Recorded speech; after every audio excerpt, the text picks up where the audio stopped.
Vamos a ver en este capítulo cuarto de los delitos contra la administración pública los delitos de abuso de la autoridad y violación de deberes de funcionario público. En este caso se trata de una serie de delitos que solo afectan la regularidad o la legalidad misma de los actos de la autoridad, es decir, de los funcionarios públicos, pero solo se afecta esa regularidad en sí misma. En todos los delitos contra la administración pública se puede decir, en la medida en que sean cometidos por funcionarios, que se afecta esa regularidad. Lo que ocurre es que además hay otros bienes jurídicos que se afectan, entonces por eso es que quedan en este capítulo cuarto estos delitos agrupados que corresponden a estas conductas en las que solamente se ve eso, no más que eso. Es decir, solamente se ve una afectación en la regularidad y legalidad en los actos de la autoridad. El capítulo tiene delitos entre el artículo 248 a 253. Los delitos originales del Código Penal de 1921 son los números originales: el abuso de autoridad del 248, la omisión de deberes del 249, la denegación de auxilio en el 250, el requerimiento de fuerza contra el cumplimiento de actos legítimos de autoridad 251, abandono de cargo en el 252, nombramientos ilegales en el 253. Esas son las figuras originales del código y que se mantienen actualmente, solo que se agregaron a esas durante distintas reformas, sobre todo con la derogación del Código de Justicia Militar.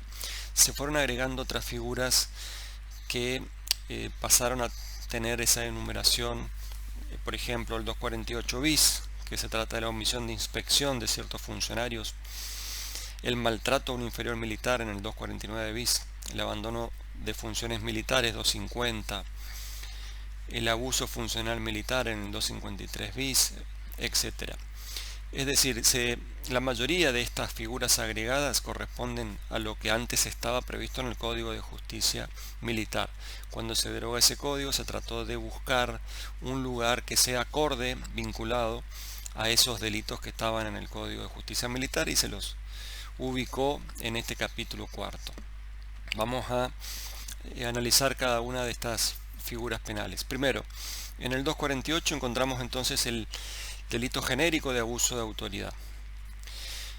Prevé este 248 una pena para el funcionario público que, primero, dictare resoluciones u órdenes contrarias a las constituciones o leyes nacionales o provinciales; segundo, ejecutare las órdenes o resoluciones de esta clase; o tercero, no ejecutare las leyes cuyo cumplimiento le incumbiere. Siempre en los tres casos sujeto activo tiene que ser un funcionario público, sujeto pasivo es la administración pública o el Estado. Hay que descartar como típicos de esta figura los casos de usurpación de la autoridad, que ya lo hemos visto en figuras anteriores, en el 246. El primer supuesto entonces es dictar resoluciones u órdenes contrarias a las constituciones o leyes. El acto, en este caso, es abusivo en dos supuestos diferentes. Primero, cuando no se atribuye esa facultad al funcionario, ni por la ley ni por la Constitución. El funcionario no tiene directamente esa facultad para dictarla. Y en el otro supuesto, el acto del funcionario se funda, ahora sí, en una facultad que tiene en virtud de la ley, pero en el caso particular se la ejerce arbitrariamente, porque no se dan los presupuestos puntuales que se requieren para su ejercicio.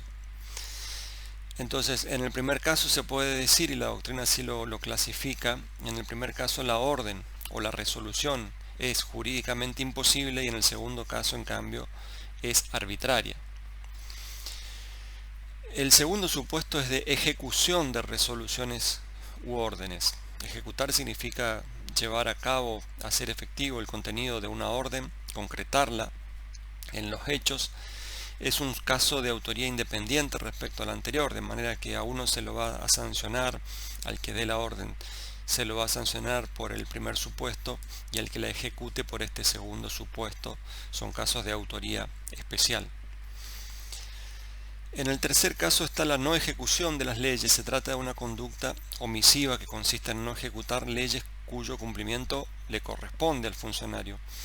Es una omisión propia con una autoría especial, solo puede serlo el funcionario público, y tienen que cumplirse, como todos los delitos de omisión propia, los tres elementos que son la situación típica, la no realización de la acción mandada y la posibilidad material de realizar esa acción. Si no se dieran alguno de estos tres elementos, entonces no puede haber conducta típica de esta modalidad. En los tres casos el delito es doloso, y eso significa que el autor debe saber que está dictando órdenes o que está ejecutando órdenes o resoluciones contrarias a la ley o la Constitución.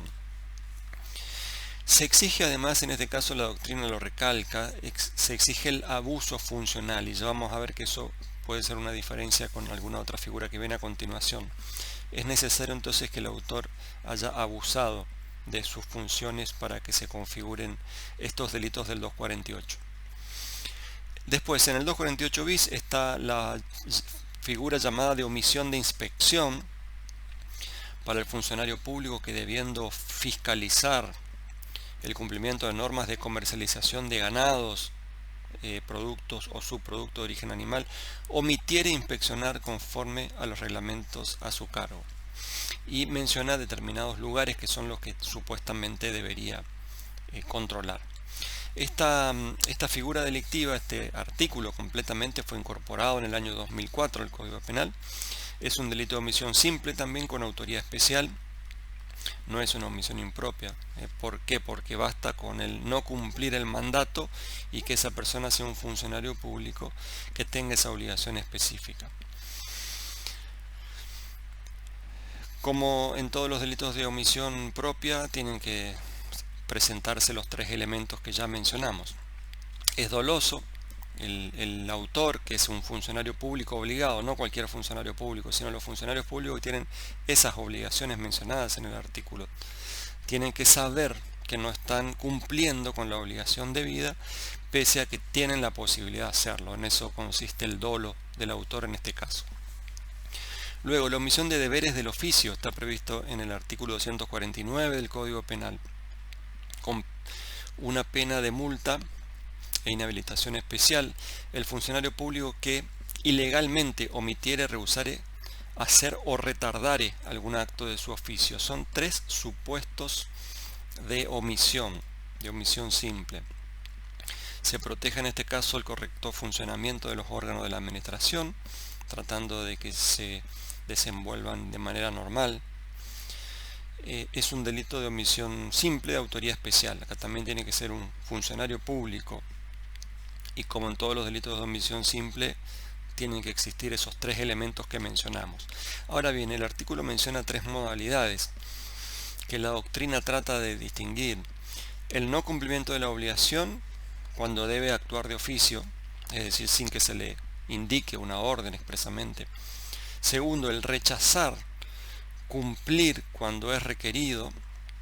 Y tercero, el cumplimiento fuera de un término legal. En los tres casos se trata de un delito de omisión simple. En los tres supuestos estamos hablando de casos de omisión. En definitiva, lo que determina la existencia de este delito es el no cumplir con esas obligaciones.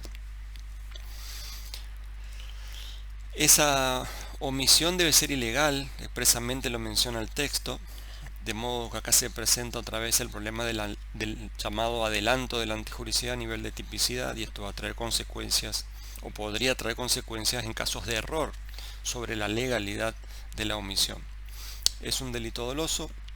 El autor tiene que conocer los elementos del tipo objetivo, esos tres elementos, y es un delito de pura actividad o de pura inactividad, tratándose de una omisión. Entonces no es necesario acá que se produzca ningún resultado. ¿Cómo se distingue este artículo 249 con el 248, último supuesto, es decir, no ejecutar las leyes cuyo cumplimiento le incumbiere? Es posible decir, se puede decir que el funcionario que no ejecuta las leyes cuyo cumplimiento le incumbe también está omitiendo un acto propio de su oficio, como dice el artículo. Entonces, hay distintas propuestas de solución para diferenciar estos dos artículos. El problema viene porque otra vez el codificador tomó el 248 de un proyecto y el 249 de otro proyecto, coexisten los dos en el código, entonces tenemos este problema. Bien, por una parte la jurisprudencia sostuvo que la omisión del 248, última parte, se refiere al incumplimiento de disposiciones expresas de la ley. En cambio, el 249 se refiere a un incumplimiento genérico de obligaciones administrativas. Esa sería una primera propuesta de distinción. Otros, por ejemplo, Soler decía que el artículo 248 exige malicia de parte del autor en el incumplimiento, que en el artículo 249 no se exige. Entonces, si el autor actúa omitiendo maliciosamente, sería el 248, si no lo hace maliciosamente, sería el 249. Una tercera parte de la doctrina considera que el 248 se refiere a la omisión de los actos que son de autoridad por parte de funcionarios que tienen competencia para realizarlos. Y el 249 se refiere a omisiones de actos administrativos que no importan en realidad un acto de autoridad impuesto por la ley. Esas son las propuestas de distinción entre las dos figuras. Lo cierto es que hay una confusión, o parece haber una confusión, y sería aconsejable una reforma en este sentido. El 249 bis habla del maltrato y abuso a un inferior militar. Este delito se agregó también al código después de la derogación del Código de Justicia Militar. Se protege en este caso la dignidad del personal militar contra los abusos o maltratos del personal superior. Se refiere el artículo a dos casos, el abuso o el maltrato. El 250 prevé el llamado delito de denegación de auxilio.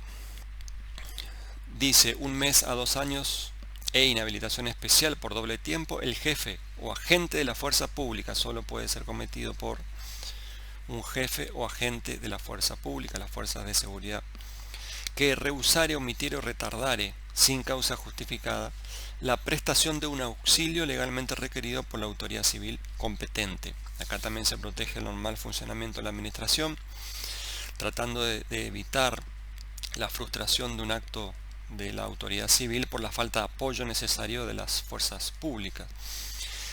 Estas conductas que están mencionadas acá son las mismas que vimos en el 249. Se trata de un delito de omisión propia también con autoría especial. Es necesario que exista un requerimiento de parte de la autoridad. Se puede hablar por eso entonces de una obligación, a partir de ahí recién de una obligación para el sujeto. Ejemplos de este caso sería el juez de instrucción o un fiscal de investigaciones que requieren asistencia al personal policial para hacer un allanamiento o para ir a detener a alguna persona. Es un delito doloso, lo cual exige que el autor conozca obviamente el incumplimiento de esa orden legítima de la autoridad civil. Es necesario que el personal policial incumpla con la orden del juez de instrucción de ir a detener a tal persona, pero además que sepa que eso es una orden legítima y que esa persona que le está dando la orden es un juez. En el 250 bis, artículo 250 bis, se prevé el abandono de la función militar con penas de 4 a 10 años de prisión, y hay distintos supuestos. Abandonar las funciones de control, vigilancia, comunicaciones, observar cualquier otro dato significativo para la defensa y no informarlo o tomar las medidas del caso. Esta figura tiene una gran similitud, claro que no se protege el mismo bien jurídico, pero tiene una gran similitud con el abandono de personas del artículo 106 del Código Penal. En este caso el bien jurídico que se protege es el correcto funcionamiento o desempeño de los servicios militares durante un conflicto armado.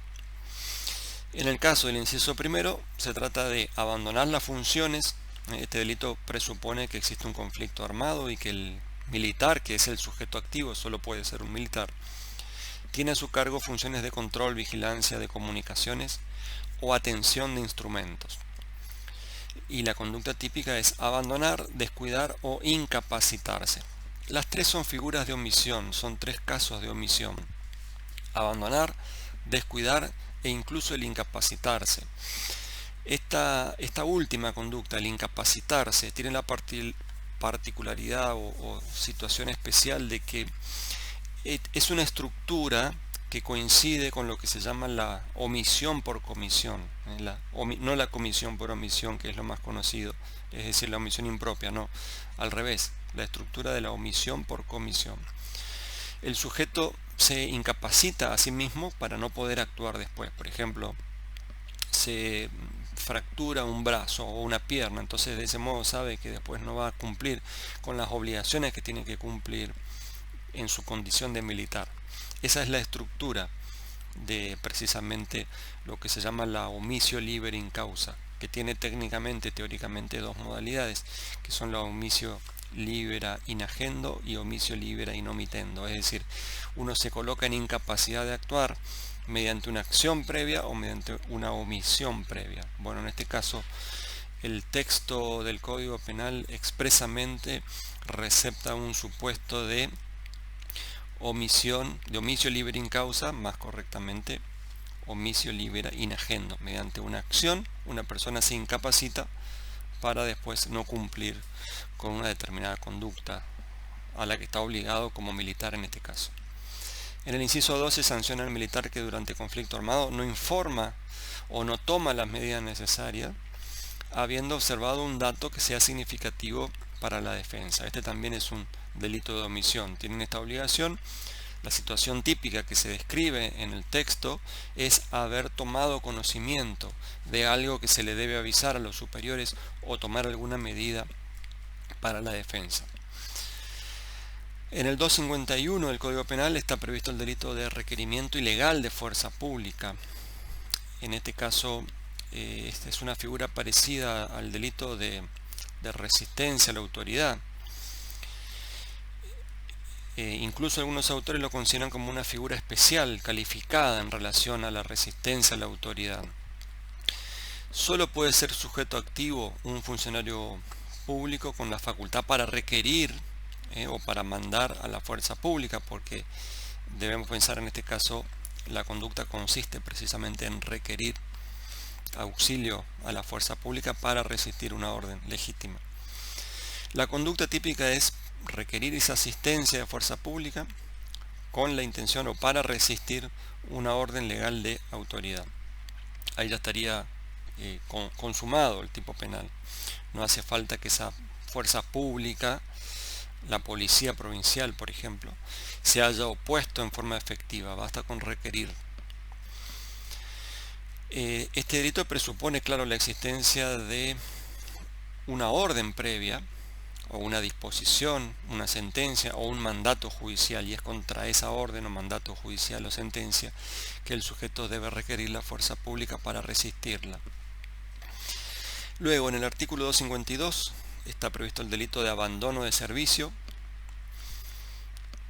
En el Código Penal original estaba solo el primer párrafo de este artículo 252, que hoy es mucho más extenso. Se agregó un segundo, tercer y cuarto párrafo, que son agravantes e incluso modalidades culposas. Vamos a ver, fue por una ley del año 2014 que se agregan los supuestos del abandono, llamado abandono de destino agravado, y el abandono de destino militar, servicio militar y deserción. Bien, el abandono de destino, o sea, el abandono de cargo propiamente dicho, es un delito de omisión impropia, escrito, por lo tanto no se puede cuestionar, nadie podría cuestionar su constitucionalidad. Pretende proteger el buen funcionamiento de los órganos de la administración pública y existe porque en algunos cargos públicos, cuando un funcionario renuncia o pretende renunciar, deja de cumplir sus funciones, es necesario reemplazarlo, y a veces puede resultar difícil reemplazarlo. Originariamente en el Código de 1921 esto estaba pensado para los empleados del ferrocarril, por ejemplo, que estaban ejerciendo sus funciones muy lejos de los centros urbanos, por ejemplo, y entonces, o de las grandes ciudades. Entonces, para reemplazarlo se necesitaba un tiempo importante para designar a otro funcionario que vaya a cumplir esa misma función. Entonces, debemos pensar que esta figura se debería aplicar solo a aquel caso de una función que se renuncia, pero siempre que esa función sea de difícil reemplazo.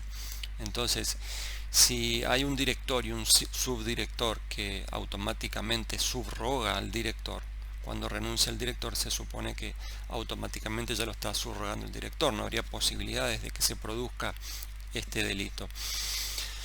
Se trata del abandono total de la función, no del caso del funcionario que deja las actividades parcialmente, por ejemplo, el funcionario que un día decide retirarse temprano a la mañana de su trabajo para irse a su casa o para ir a cualquier otro lugar. No es eso el abandono de servicio al que se refiere el artículo, es la idea de renunciar al cargo. Es necesario que este abandono del cargo provoque un daño en el servicio público, o sea que ese es un requisito objetivo, el daño al servicio público. Y es precisamente este daño al servicio público el elemento objetivo que convierte este delito en un delito de omisión impropia. ¿Por qué? Porque el abandono sería el no cumplir con la obligación debida en el caso particular de continuar ejerciendo sus funciones, y ese abandono es el que debe provocar un daño al servicio público. Se trata de un funcionario público, posición de garantía, y hay entre el abandono y el daño al servicio público un nexo de evitación. Por eso podemos hablar en este caso de un delito de omisión impropia. Lo que caracteriza la omisión impropia, vale reiterarlo, no es la posición de garantía, sino la posibilidad de vincular la omisión con un resultado típico. Eso es lo característico de la omisión impropia. Puede haber omisiones propias con posición de garante, pero van a seguir siendo omisiones propias en la medida en que no se exija entre esa omisión, la conducta debida que no se realiza, un vínculo con algún resultado típico, seguirá siendo una omisión propia. Se convierte en una omisión impropia cuando se vincula esa omisión con alguno de estos resultados típicos. Bueno, acá tenemos un resultado típico: daño al servicio público.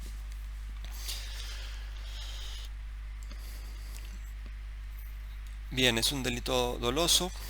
Luego en los párrafos 2 y 3 la escala penal se agrava por la calidad del autor y por los resultados producidos.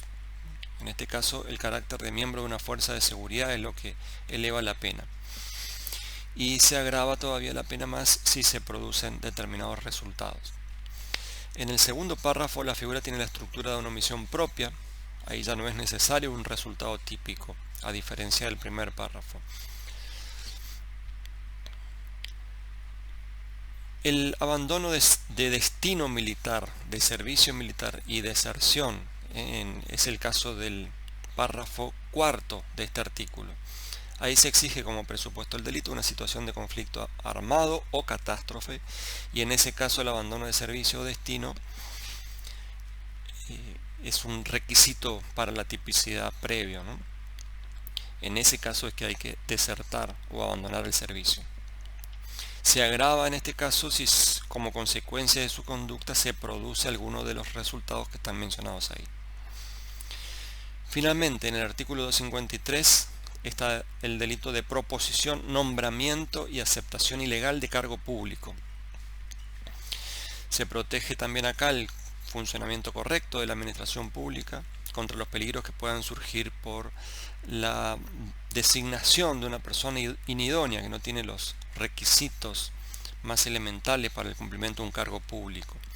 La conducta típica es proponer o nombrar para un cargo público. Son dos supuestos distintos. Uno es proponer, el otro es nombrar. Algunos cargos públicos requieren de una propuesta y de un nombramiento. Por ejemplo, para la elección de jueces a nivel nacional en el Poder Judicial Federal, el Consejo de la Magistratura propone y el Poder Ejecutivo nombra. Sujeto activo solo puede ser un funcionario público que tenga la capacidad para proponer o para nombrar.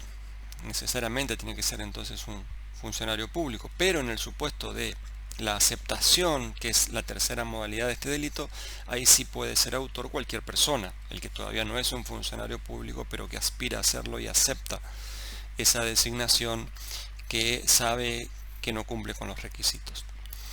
Finalmente, en el 253 bis está previsto el delito de abuso funcional militar. Esta figura penal tiene, se incorpora al código cuando se deroga también el Código de Justicia Militar. Son delitos que estaban previstos en ese Código de Justicia Militar, y se protege el correcto desempeño de las funciones propias de los militares en el ámbito de sus competencias. El artículo menciona 4 acciones diferentes: emprender una operación militar sin orden o necesidad; segundo, usar armas sin las formalidades o requerimientos del caso en ocasión de actividades militares; tercero, someter a la población civil a restricciones arbitrarias; cuarto, ordenar o ejercer cualquier tipo de violencia innecesaria contra cualquier persona actuando dentro de la órbita de su actividad funcional. Son todas figuras dolosas que exigen el conocimiento de parte del autor de esos elementos objetivos. El autor solo puede ser un militar. Y en el 253 ter del Código Penal está la figura de actuación militar imprudente en tiempo armado o catástrofe. En este caso, el sujeto activo tiene que ser un militar. Es una figura culposa de producción de muerte de una persona o pérdidas militares. Hay un presupuesto de esta figura que es la situación de catástrofe o de conflicto armado. Solamente en esos casos se puede cometer este delito. Como en todos los delitos culposos, se tiene que, si es activo, verificar la acción, resultado, relación de causalidad y de imputación objetiva. Si es omisivo, deberían verificarse los elementos de la omisión impropia. Tiene un parecido muy grande con el artículo 84 del Código Penal, el homicidio culposo, solo que acá se le agrega el no impedir. Se habla del que por imprudencia, negligencia, impericia, etc., causare o no impidiere la muerte. Esa es la diferencia con el artículo 84 del Código Penal. Pero se puede cometer entonces por acción o por omisión, siempre sujeto activo un militar.